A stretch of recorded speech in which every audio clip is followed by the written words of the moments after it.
नमस्कार दोस्तों, हमारा डायबिटीज़ पार्ट 1 का वीडियो आप लोगों के पास जाने का बाद और आप देखने का बाद बहुत सारी कमेंट्स और फ़ोन आ चुके हैं कि सर पार्ट 2 कहाँ है, पार्ट 2 जल्दी भेजिए। तो डायबिटीज़ के ऊपर चर्चा करते हुए हम जो पार्ट 2 जो कर रहे हैं अभी वीडियो, वही क्लासरूम में आप सबको स्वागत है। पिछले दिन हम लोग जो डायबिटीज़ पार्ट 1 में वीडियो में जो जहाँ तक चर्चा किए थे वो था कि डायबिटीज़ होने से लोग नहीं मरते हैं, लोग मरते हैं डायबिटीज़ अगर कंट्रोल नहीं रहते हैं तो उसके ज़रिए कुछ प्राणघाती बीमारी शरीर में आ जाते हैं। कॉन्सिक्वेंसेस ऑफ डायबिटीज़ मेलिटस वो क्या है, हमने चर्चा किए थे कि रेटिनोपैथी होता है, मतलब अंधा हो जाते हैं। फिर नेफ्रोपैथी होते हैं, मतलब गुर्दे जिसको किडनी कहते हैं वो विकल हो जाता है, वो काम नहीं करते हैं, जिसके कारण शरीर में टॉक्सिन्स बहुत ज़्यादा आते आते धीरे धीरे वो ख़त्म हो जाते हैं। और जो होता है वो है कि हमारा डायबिटिक न्यूरोपैथी, मतलब हमारा जो नर्व्स है, हमारा जो स्नायु तंत्र है शरीर में, उसको भी ख़राब कर देते हैं, नाकाम कर देते हैं। इसके ज़रिए बहुत कुछ हो सकता है शरीर में। तो इस तक हम लोग डिस्कस किए थे। अभी हम लोग आज डिस्कस करेंगे डायबिटीज़ के अगला हिस्सा।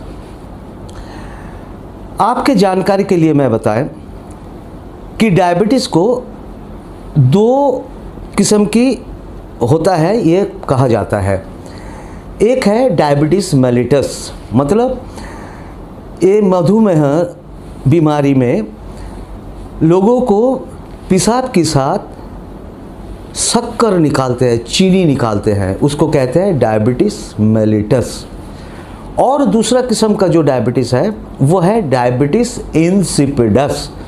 इंसिपिडस मतलब वो भी डायबिटीज़ है, पर इंसिपिडस की मतलब उधर पेशाब के साथ शक्कर नहीं निकालते हैं। आपके जानकारी के लिए मैं एक छोटा सा इंफॉर्मेशन दे दे कि पुरानी ज़माने में डायबिटिक मधुमेह मरीजों को पहचानने के लिए एक ही इंसान को एक ही जगह में बार बार पेशाब करने बोला जाता था। और वहाँ जो वैद्यराज उस ज़माने में वो देखते थे कि उसका चारों तरफ चींटी आ गया कि नहीं, मतलब पेशाब के साथ जो शक्कर निकालते हैं वो चींटी खाने के लिए आते हैं। उससे उन लोगों को पता चल जाता है कि ये डायबिटीज़ की मरीज है। तो फिलहाल हमारा जो डिस्कशन होगा, मैं जो चर्चा करूंगा, हम लोग जो चर्चा करेंगे वो है डायबिटीज़ मेलिटस, क्योंकि इंसिपिडस एक दूसरा हिस्सा है जिसके लिए बहुत तरह तरह की ट्रीटमेंट है और वो केसेस भी बहुत कम होते हैं और ये वेरी डिफ़िकल्ट है, ये बड़ा मुश्किल है इसको ट्रीटमेंट करना। एलोपैथी और अंग्रेजी डॉक्टर लोग, एलोपैथी डॉक्टर्स क्या करते हैं, इसको एंडोक्राइनोलॉजी डिपार्टमेंट में डाल दिए हैं। वहाँ से ये हमारा पिट्यूटरी का कुछ हिस्से उसमें रहता है, जिसके लिए उसका अलग तरीका का ट्रीटमेंट चलता है। तो डायबिटीज़ मेलिटस को फिर 2 हिस्से में बांटा जाता है। 2 हिस्से में, एक को कहते हैं कि इनको दवाई देने से डायबिटीज़ को कंट्रोल कर सकते हैं, मतलब इन लोगों को इंसुलिन नहीं चाहिए होता है। इसको कहते हैं NIDDM, मतलब non insulin dependent diabetes mellitus. मतलब इस बीमारी में मरीज को अगर सिर्फ मुंह से कैप्सूल या टैबलेट खिलाया जाता है तो उसको डायबिटीज़ कंट्रोल में रहते हैं। और दूसरा तरफ का जो है उसको कहते हैं IDDM, मतलब इंसुलिन डिपेंडेंट डायबिटीज़ मेलिटस।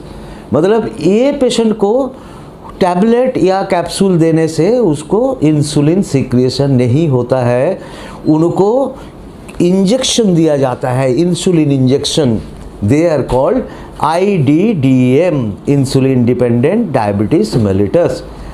अभी ये जो IDDM केस है, insulin dependent diabetic mellitus patient को हम लोग पहचानते हैं और एक दूसरा नाम से, उसको कहते हैं टाइप 1 डायबिटीज़। आप लोग सुने होंगे टाइप 1 डायबिटीज़ और टाइप 2 डायबिटीज़।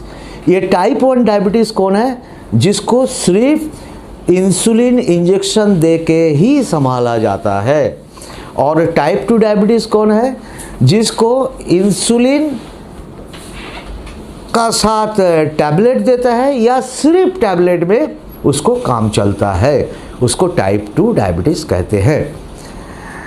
आप लोग एक चीज़ सीधा से जान लीजिए, अगर आपका पास डायबिटीज़ का मरीज आते हैं तो उनको पहले ही पूछ लीजिए वो टाइप 1 है या टाइप 2 है। टाइप 1 मतलब उसको सिर्फ इंसुलिन पे रखा जाता है। ये मरीज आपके लिए, हमारे लिए, धन्वंतरी बायोसाइंस के लिए नहीं है, क्योंकि इंसुलिन हम लोग तैयार नहीं करते। तो कौन है आपका मरीज? वो है जो इंसुलिन लेता है और साथ में टैबलेट लेता है, या सिर्फ टैबलेट लेते हैं या कैप्सूल लेते हैं, वो है टाइप 2। मतलब आप वही मरीज को हमारा जो प्रिपरेशन है वही दीजिएगा जो टाइप 2 का अंतर्गत है। ओके, तो अभी ये टाइप 2 डायबिटीज़ लोगों को आप बोलिए कि आप जो अंग्रेजी दवाई या एलोपैथी दवाई खा रहे हैं वो आप जारी रखिए, वो बंद मत कीजिए। और उनका साथ आप जानते हैं हमारा जो प्रिपरेशन है, आयुर्वेदिक प्रिपरेशन धन्वंतरी बायोसाइंस का, उसका नाम है DB act capsule. DB act, D for Delhi, B for Bombay और एक्ट, DB एक्ट कैप्सूल। कैसे लेना है? सुबह एक कैप्सूल, शाम को एक कैप्सूल। और अब यकीन मानिए, आज तक जितने मरीज DB एक्ट के ऊपर था और है, सबको 1-1.5 महीना की बाद जब उनको खून को जांच करवाए गए तो देखा कि पिछले 3, 4, 5 साल से अंग्रेजी दवाइयाँ खा खा के उसको जितनी कंट्रोल हुए थे, उनका साथ DB एक्ट जोड़ने से उसका कंट्रोल और भी बेहतर हुए।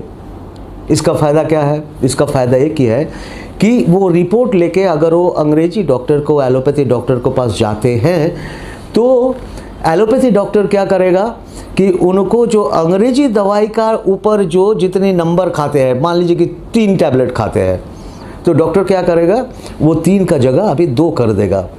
कुछ दिन का बाद और 1 महीना 1.5 महीना बाद फिर वो रिपोर्ट लेके जाएगा, और भी बेहतर कंट्रोल है तो उनको 2 की जगह 1 हो जाएगा। ऐसे धीरे धीरे एक स्थिति आएगा जब उनका अंग्रेजी दवाई का ऊपर डिपेंडेंस एकदम 0 हो जाएगा, 0 हो जाएगा। यकीन मानिए, ये कंपनी का जो प्रोडक्ट है DB एक्ट, ये इतना अच्छा काम करता है, इतनी बेहतरीन काम करता है, हम आपको जब तक आप खुद ना समझोगे तब तक आप बोल नहीं पाओगे, आप समझ नहीं पाओगे। मेरा अपना वाइफ का बात करते हैं, उन्होंने महीना में 21 से 2200 रुपया का अंग्रेजी दवाई खाती थी और कंट्रोल लगभग होता था। तो हमने जिस दिन से उसका साथ DB एक्ट, में अपना घर की बात कर रहे हैं, DB एक्ट जोड़ दिए, यकीन मानिए उनको पहले 4 गोलियां खाना होता था, अभी वो 2 गोलियां में आ गए हैं, 2 गोलियां कम हो चुके हैं और उनकी वेट भी बहुत बढ़ गए हैं। वज़न थोड़ा जितना घट गए थे वो अभी बढ़ चुके हैं। तो ये DB एक्ट का जो पेड़ पौधों से बनते हैं, इसका साइड इफ़ेक्ट भी नहीं है। और क्या होता है रिज़ल्ट कि पेशेंट्स को दूसरा सिम्टम, दूसरा कोई प्रॉब्लम्स डेवलप नहीं करते हैं। तो डायबिटीज़ कैसे पहचानोगे?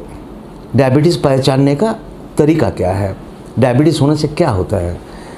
डायबिटीज़ होने से ज़्यादातर लोगों को देखा जाता है कि उसका वज़न दिन दिन घटते हैं, क्योंकि ये है एक जिसको कहते हैं मेटाबॉलिक डिसऑर्डर, मतलब हमारी सिस्टम, पचापच सिस्टम जो होता है उन्हीं का डिसऑर्डर है। मतलब जो खाते हैं वो शरीर में ठीक तरह से लगता नहीं, इसीलिए वज़न घटते हैं। 2 नंबर क्या होता है, वो बार बार तरह तरह के पेशाब करने जाएगा, क्योंकि कारण इसका पीछे कारण है, क्योंकि पेशाब की वज़न बढ़ जाता है, वो शक्कर की रहने के कारण पेशाब की जो घनत्व जिसको कहते हैं वो और घने हो जाते हैं, तो प्रेशर ज़्यादा होता है, बार बार जाएगा, थोड़ा होगा पर जाएगा। तीसरा क्या होता है, वो बहुत इरिटेटिंग माइंड का हो जाता है, बहुत चिड़चिड़ाहट आता है उसका मन में, हमेशा छोटी छोटी बातों में बहुत रिएक्ट करते हैं, बहुत चिड़चिड़ाहट दिखाते हैं। चौथा क्या होगा, लैक ऑफ कंसंट्रेशन, मतलब किसी काम पे उनको मनस संयोग जिसको कहते हैं उसकी अभाव बहुत होगी। 5वां क्या होते हैं कि उनका जो शरीर में तरह तरह जगह में स्किन में छोटा छोटा सा स्पॉट जैसी, दाग जैसी, धब्बा जैसा आ जाता है। और जो सबसे ख़तरनाक चीज़ है कि डायबिटीज़ अगर कंट्रोल नहीं होते हैं तो क्या होता है, उसको यौन इच्छा, जो सेक्सुअल डिज़ायर, उसको सेक्स करने का जो इच्छा, वो बहुत घट जाते हैं। ये बड़ी भयंकर एक बीमारी है। तो ये गया आपका डायबिटीज़ होने से क्या क्या लक्षण है उसके बारे में हम बताएं। अभी डायबिटीज़ होने से परहेज क्या करना है, परहेज खानदान में, खान पीन में क्या क्या करना है। पिछले ज़माने में कहा जाता था कि डायबिटीज़ होने से रोटी ज़्यादा खाओ, चावल कम खाओ, मिट्टी का नीचे का चीज़ कम खाओ, आलू कम खाओ, ये खाओ वो खाओ, ये। पर आप जान लीजिए जितनी हमारा साइंस आगे जा रहा है तो उसको मुताबिक कह जाते हैं कि ये मत खाओ वो मत खाओ, ये सब कुछ नहीं है। कहते हैं कि चीनी कम खाओ, शक्कर नंबर 1 अगर ना खाए तो सबसे अच्छा है। और कह जाते हैं कि अगर जिसका डायबिटीज़ नहीं है वो भी अगर चीनी नहीं खाते हैं तो ये भी उसका शरीर के लिए बेहतर है, बहुत अच्छा है। तो चीनी खतरनाक चीज़ है, तो डायबिटिक लोगों को लेना ही नहीं चाहिए। पर रोटी और चावल या आलू ये सब कुछ चक्कर आजकल नहीं कहा जाता है। क्या बोलते हैं कि आप जो आपका जो प्रिंसिपल मील होता है ना, जो लंच होता है और डिनर होता है, उसमें कोशिश करना कि पेशेंट को बोलना चाहिए, ये चीज़ पेशेंट को जानकारी देना चाहिए कि आप हमेशा पेट खाली रख कर खाओ। पेट कभी भर्ती, गले तक भर्ती करके मत खाओ, क्योंकि ये मेटाबॉलिक डिसऑर्डर है, पचापच की समस्याएं हैं। तो इसीलिए ज़्यादा खाओगे तो पेट उसको संभाल नहीं पाएगा और डायबिटीज़ का स्थिति खराब बनता जाएगा। इसलिए थोड़ा थोड़ा खाओ। आप दिन में मान लो कि 200 ग्राम चावल का भात खाते हैं या 10 रोटियां खाते हैं, मान लीजिए ये 10 रोटी 2 हिस्से में ना खा के 5 हिस्से में 2-2 करके खाइए। ये है डॉक्टर का प्रेस्क्रिप्शन। और पेट जितना खाली रखोगे, खाली मतलब खाली पेट लंबा समय नहीं, खाली पेट मतलब कि खाली रख कर खाना, छोटा छोटा मील दिन भर खाते रहो। ये हो गया नंबर 1। डायबिटिक पेशेंट के लिए सबसे खतरनाक चीज़ और एक चीज़ है जो आजकल कहा जाता है कि तेल, घी और ये मक्खन। कोई डॉक्टर ये भी कहते हैं कि दिन में ज़्यादा से ज़्यादा एक डायबिटिक, एक मरीज, एक व्यक्ति ज़्यादा से ज़्यादा चाय चम्मच की 1 चम्मच तेल के ज़्यादा नहीं खाना चाहिए। मतलब 5 ml पूरा 24 घंटे में, क्योंकि तेल बहुत ख़तरनाक होता है, बहुत ख़तरनाक होता है डायबिटिक पेशेंट के लिए। और डायबिटिक पेशेंट को जो करना चाहिए वो है कि मान लीजिए किसी का शादी बारी गया और वहाँ का जो रबड़ी या मलाई या काला जामुन या जलेबी बहुत सुंदर है, तो आप आपका आत्मा को कष्ट मत दीजिए, आप खाइए, 1 या 2 खाइए। तो एक्स्ट्रा जो आप शक्कर शरीर में ले लिया, हमेशा याद रखना कि डायबिटिक पेशेंट को बहुत मेहनत करना पड़ता है। सुबह या शाम 2-2, 2.5 घंटा टहलना पड़ता है। ये सबसे बड़ा प्रेस्क्रिप्शन है डायबिटिक पेशेंट के लिए। तो आप अगर मान लीजिए कि दिन में 4 या 5 किलोमीटर टहलते हैं, तेज टहलते हैं, तो जिस दिन शादी बारी जाके एक जलेबी खा लिया, मतलब थोड़ा सा जहर घुसा लिया, तो उसको जला दीजिए। मतलब अगर आप हर दिन औसत 4 किलोमीटर चलते हैं, टहलते हैं, तो उस दिन 5 किलोमीटर या 6 किलोमीटर कर दीजिए, मतलब गंदगी को जला दीजिए। ये हो गया। मीठा फल को थोड़ा सा अवॉइड करना है। रोटी और चावल में कोई पाबंदी नहीं है, सिर्फ नाप के खाइए, ज़्यादा मत खाइए, पेट हमेशा भर्ती मत कीजिए।